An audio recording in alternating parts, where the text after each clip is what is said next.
At yun nga dyan sa may ano yan, masyal kami niyan nung ano sa pag-ikot sa island. Yun daw yung ano yung naging resort ni isang senador.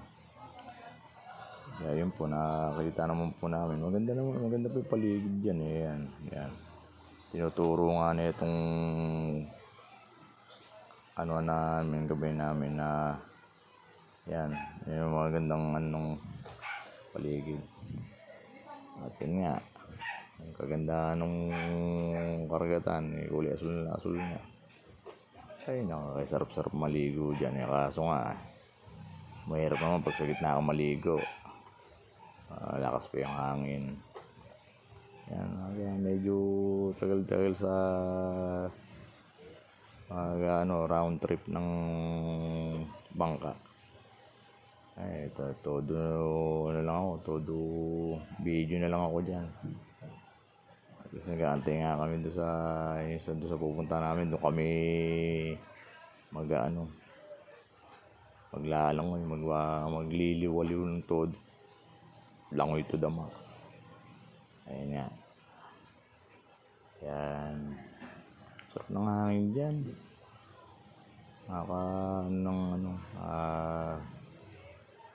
Wala rin ng problema.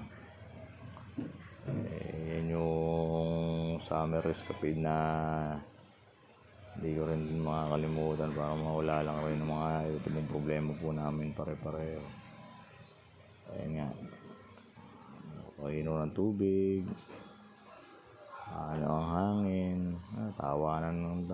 Habang kukwento, habang nagpapaliwanag naman yung pinakano ng kasama namin sa bangka. Yan. Ayun, kami dyan.